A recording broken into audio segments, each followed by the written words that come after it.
नमस्कार, मैं Kesaram, assistant professor political science department, government college Barmer. हम अंतर्राष्ट्रीय राजनीति के सिद्धांतों की श्रृंखला पर चर्चा कर रहे हैं।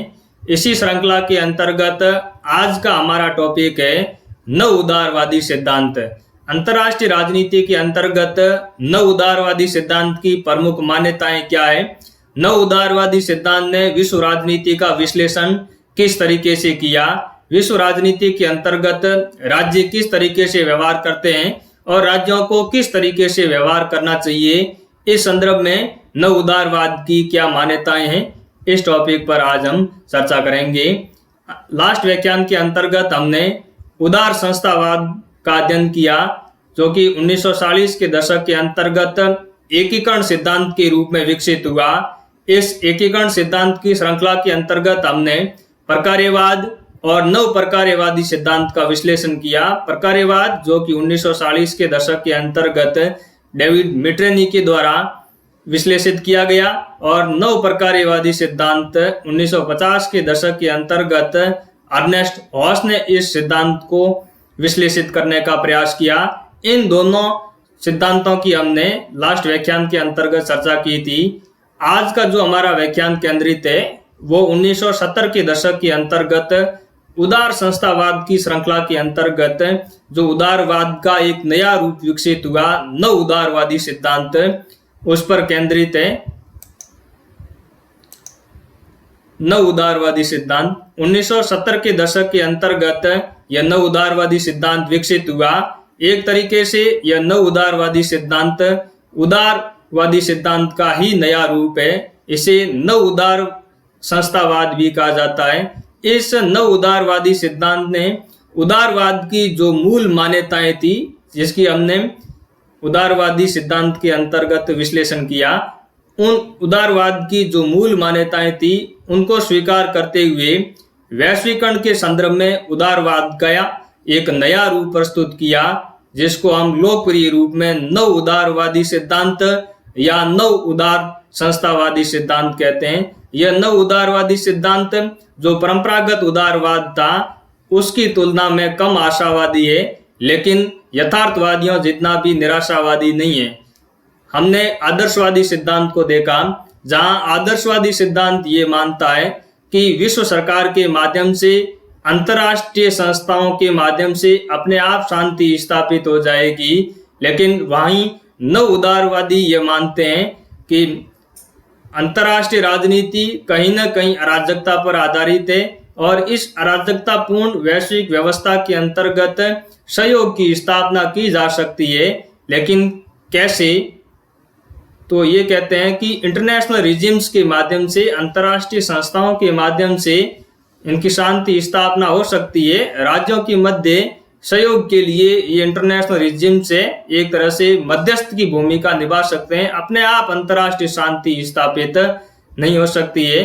तो नव उदारवादी सिद्धांत परंपरागत उदारवादी सिद्धांतों की तुलना में कम आशावादी है, लेकिन यथार्थवादियों जितना भी निराशावादी नहीं है। इस सिद्धांत का जो प्रमुख प्रवर्तक है वो रॉबर्ट कॉहेन और जोसेफ नाई है। ये दोनों ही अमेरिका के विद्वान थे। इन्होंने 1977 के अंतर्गत एक पुस्तक लिखी, power and interdependence, world politics in transition. इस पुस्तक के अंतर्गत इन्होंने यथार्थवाद के विकल्प के रूप में एक अवधारणा प्रस्तुत की, जैसे रॉबर्ट कॉहेन और जोसेफ नाई ने कॉम्प्लेक्स इंटरडिपेंडेंस, जटिल अंतर्निर्भरता का नाम दिया। यह क्या है, इस पर हम आगे चर्चा करेंगे। दूसरी प्रमुख पुस्तक रॉबर्ट कॉहेन की new realism and it's critics, ये 1986 के अंतर्गत प्रकाशित हुई। आफ्टर हेजेमनी, ये रॉबर्ट कॉहेन की पुस्तक 1984 के अंतर्गत प्रकाशित हुई। तो ये तीन प्रमुख पुस्तकें हैं रॉबर्ट कॉहेन की। जोसेफ नाई की प्रमुख पुस्तक सॉफ्ट पावर, ये पुस्तक 2005 के अंतर्गत प्रकाशित हुई। इस पुस्तक के अंतर्गत, सॉफ्ट पावर पुस्तक के अंतर्गत, जोसेफ नाई ने अंतर्राष्ट्रीय संबंधों के अंतर्गत हार्ड पावर के विकल्प के रूप में, यानी कठोर शक्ति के विकल्प के रूप में शक्ति की एक नई अवधारणा दी, जिसे सॉफ्ट पावर या नरम शक्ति कहा जाता है। जहां हार्ड पावर के अंतर्गत सैन्य शक्ति और आर्थिक शक्ति को शामिल किया जाता है, वहीं सॉफ्ट पावर के अंतर्गत किसी अभिकर्ता के आकर्षण, उस कर्ता के प्रभाव, उस कर्ता की संस्कृति इत्यादि को शामिल किया जाता है। वो कर्ता अपने प्रभाव के माध्यम से, अपनी संस्कृति के माध्यम से, अपने आकर्षण के माध्यम से दूसरे कर्ता को प्रभावित करने की क्षमता रखता है। इसे जोसेफ नाई सॉफ्ट पावर की संज्ञा देता है। जटिल अंतर्निर्भरता की अवधारणा, ये 1977 के अंतर्गत रॉबर्ट कोहेन और जोसेफ नाई ने अपनी पुस्तक पावर एंड इंटरडिपेंडेंस के अंतर्गत दी। यह जटिल अंतर्निर्भरता की अवधारणा एक तरीके से यथार्थवादी सिद्धांत के विकल्प के रूप में प्रस्तुत की गई। यह जटिल अंतर्निर्भरता की अवधारणा ये कहती है कि विश्व राजनीति के अंतर्गत जितने भी एक्टर्स है वे एक दूसरे से आपस में जुड़े हुए हैं। एक एक्टर्स यानी एक कर्ता की जो नीतियां हैं वो दूसरे कर्ता की नीतियों को प्रभावित करती है। इस जटिल अंतर्निर्भरता की प्रमुख रूप से 3 मान्यताएं हैं। पहली मान्यता जटिल अंतर्निर्भरता की यह कहती है कि अंतर्राष्ट्रीय राजनीति के अंतर्गत राज्य स्वायत्त अंतर्राष्ट्रीय अभिकर्ता अब नहीं रह गया है, यानी राज्य ही अंतर्राष्ट्रीय राजनीति, वैश्विक राजनीति के अंतर्गत एकमात्र कर्ता नहीं रह गया है। हालांकि राज्य महत्वपूर्ण कर्ता है, लेकिन विश्व राजनीति के अंतर्गत अन्य महत्वपूर्ण कर्ताओं का भी उभार हुआ है, जिसे नॉन स्टेट एक्टर्स कहा जाता है। उनकी भी वैश्विक व्यवस्था के अंतर्गत महत्वपूर्ण भूमिका है, जैसे सिविल सोसाइटी, गैर सरकारी संगठन, मानवाधिकार संगठन, पर्यावरणीय संगठन, व्यापारिक संगठन। ये संगठन भी कहीं न कहीं विश्व राजनीति को प्रभावित करते हैं और विश्व राजनीति के अंतर्गत, वैश्विक व्यवस्था के अंतर्गत इन कर्ताओं की भी महत्वपूर्ण भूमिका रह गई है। तो जटिल अंतर्निर्भरता के अंतर्गत रॉबर्ट कोहेन और जोसेफ नाई ने यह समझाने का प्रयास किया कि अंतर्राष्ट्रीय राजनीति के अंतर्गत स्टेट एक्टर्स महत्वपूर्ण है, लेकिन स्टेट एक्टर्स के साथ साथ नॉन स्टेट एक्टर्स है वो भी महत्वपूर्ण है। दूसरी बात यह कही कि वैश्विक संबंधों के अंतर्गत जो आर्थिक मुद्दे हैं वो ज्यादा महत्वपूर्ण हो गए हैं। इन्हीं आर्थिक मुद्दों के परिणाम स्वरूप, वैश्विक व्यापार के परिणाम स्वरूप एक कर्ता दूसरे कर्ता के ऊपर अंतर्निर्भर हो गया, यानी ए कर्ता बी के ऊपर निर्भर है और बी कर्ता ए कर्ता के ऊपर भी निर्भर है। इससे क्या हुआ? इससे वैश्विक व्यवस्था के अंतर्गत विभिन्न कर्ताओं के मध्य अंतर्निर्भरता उत्पन्न हुई है। तीसरी बात ये कही रॉबर्ट कोहेन, जोसेफ नाई ने कि सैन्य बल है वो अंतर्राष्ट्रीय राजनीति के अंतर्गत अब महत्वपूर्ण नीतिगत कार्यवाही नहीं रह गया है। तो इन 3 बातों के माध्यम से रॉबर्ट कोहेन और जोसेफ नाई ने कॉम्प्लेक्स इंटरडिपेंडेंस की अवधारणा को समझाने का प्रयास किया और यथार्थवादियों की जो मान्यताएं थी पावर पॉलिटिक्स के बारे में, उस मान्यता का यहाँ पर एक तरीके से विकल्प के रूप में प्रस्तुत करते हुए ये बताया कि आर्थिक मुद्दे महत्वपूर्ण हो गए, जिसके परिणाम स्वरूप राज्य अंतर्राष्ट्रीय राजनीति के अंतर्गत, वैश्विक व्यवस्था के अंतर्गत एकमात्र महत्वपूर्ण कर्ता नहीं रह गया है। नव उदारवादी सिद्धांत की प्रमुख मान्यताएं क्या है, इनको देख लेते हैं। पहली मान्यता ये कि राज्य विश्व राजनीति के अंतर्गत महत्वपूर्ण कर्ता तो है, लेकिन एकमात्र कर्ता नहीं है। राज्य के अलावा गैर राज्य कर्ताओं की भूमिका भी महत्वपूर्ण है। इसको हमने अभी जटिल अंतर्निर्भरता के माध्यम से समझने का प्रयास किया। विश्व राजनीति, जो वैश्विक राजनीति है, उसको कॉबवेब मॉडल के रूप में देखा जाना चाहिए, मकड़जाल मॉडल के रूप में देखा जाना चाहिए। मकड़जाल मॉडल क्या कहता है? मकड़जाल मॉडल ये कहता है कि जिस तरीके से मकड़ी का जो जाल होता है गूंथा हुआ, उसी तरीके से विश्व व्यवस्था है वो भी आपस में गूंथी हुई है। यहाँ पर स्टेट एक्टर्स के साथ साथ नॉन स्टेट एक्टर्स का भी महत्वपूर्ण रूप से उभार हुआ है, जो कि एक दूसरे के ऊपर अंतर्निर्भर है। इसको जेम्स रोजेनाउ ने मकड़जाल मॉडल के रूप में वैश्विक व्यवस्था को समझाने का प्रयास किया। रॉबर्ट कोहेन और जोसेफ नाई इसे जटिल अंतर्निर्भरता की अवधारणा के रूप में समझाने का प्रयास करते हैं। दूसरी महत्वपूर्ण विशेषता नव उदारवादियों का मानना है कि राज्यों को निरपेक्ष लाभ पर ध्यान देना चाहिए। निरपेक्ष लाभ, एब्सोल्यूट गेन महत्वपूर्ण है वैश्विक व्यवस्था के अंतर्गत।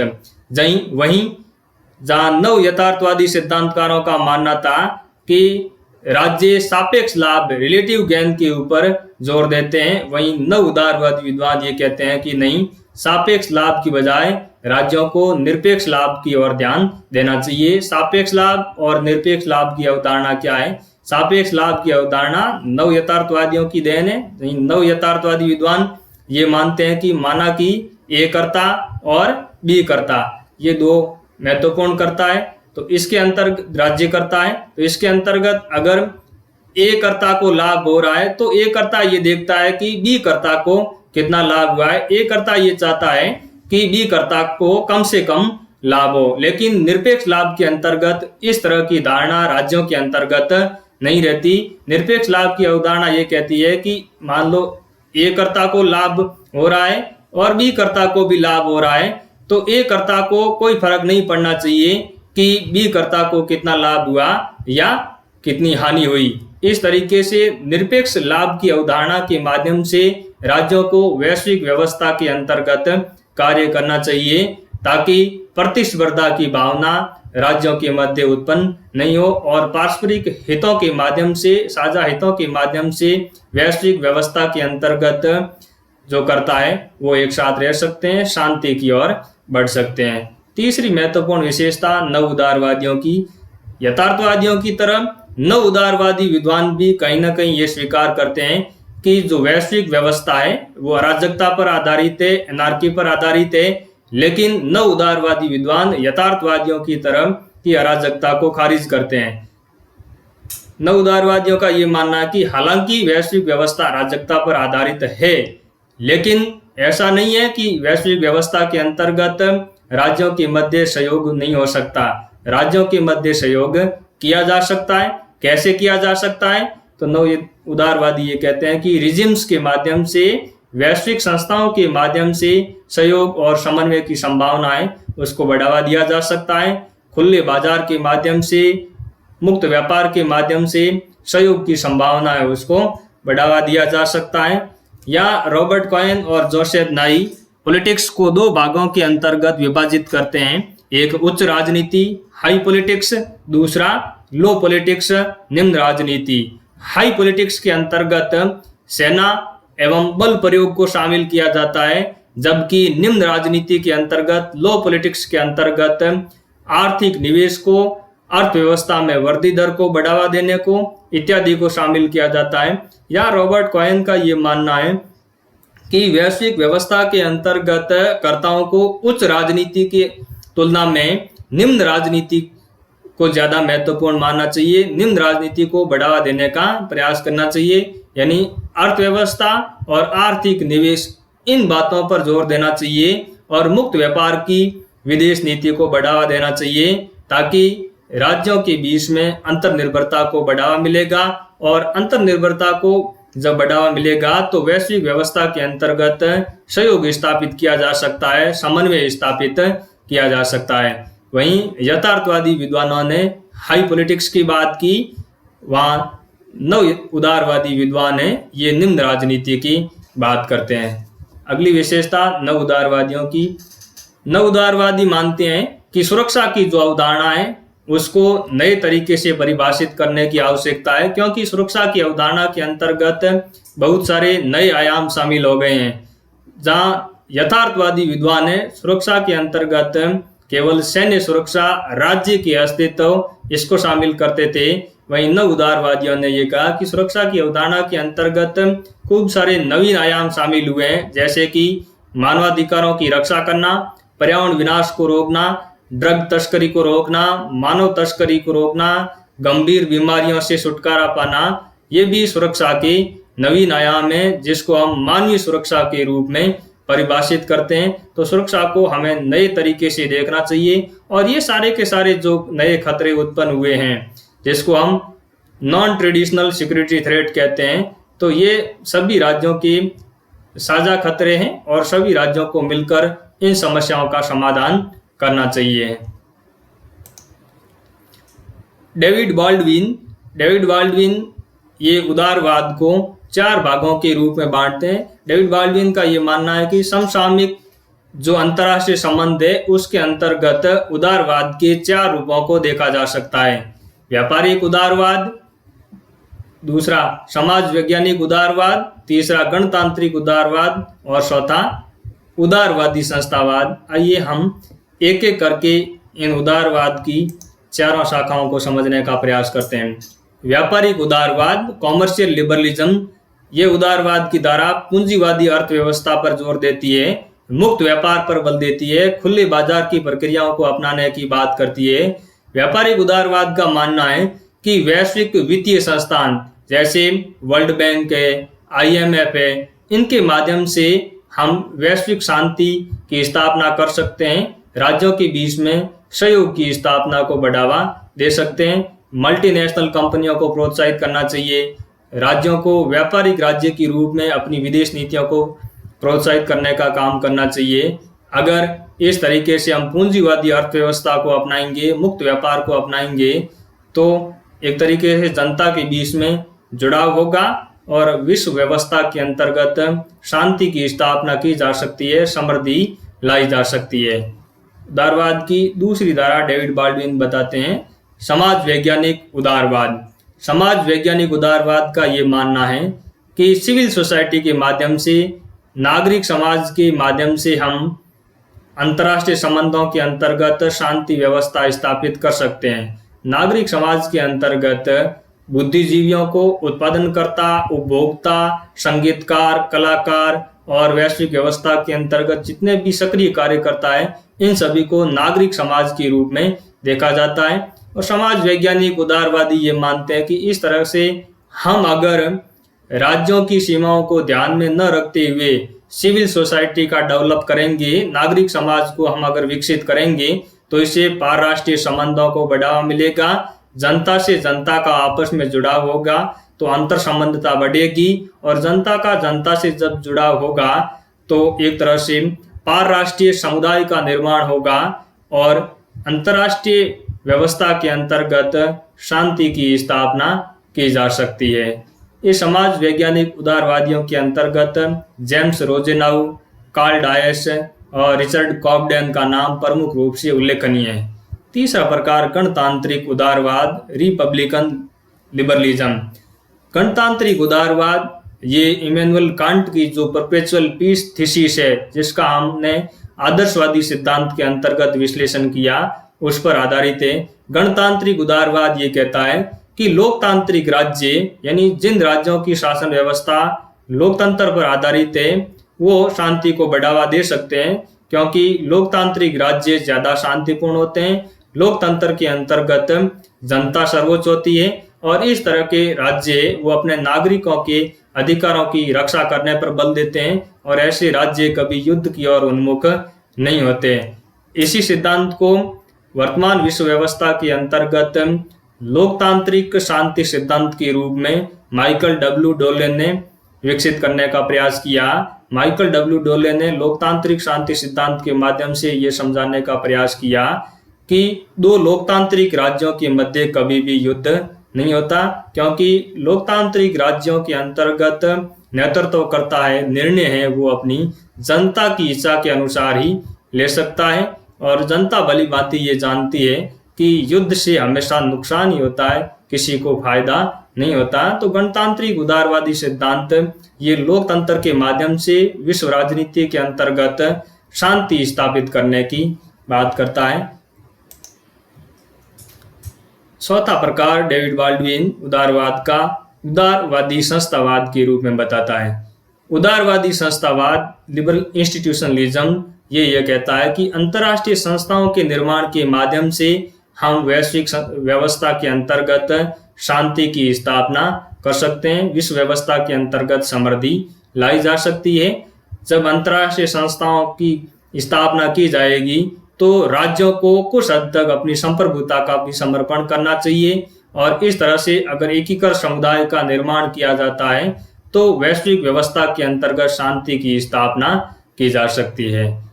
इस व्याख्यान के माध्यम से हमने नव उदारवादी सिद्धांत को समझने का प्रयास किया और नव उदारवाद के माध्यम से हमने ये समझने का प्रयास किया कि वैश्विक व्यवस्था के अंतर्गत शांति कैसे स्थापित की जा सकती है, राज्यों के मध्य सहयोग कैसे स्थापित किया जा सकता है। उम्मीद करता हूं कि इस व्याख्यान के माध्यम से आपको नव उदारवाद की अंतर्राष्ट्रीय राजनीति के अंतर्गत मान्यताएं समझ में आई होगी। धन्यवाद।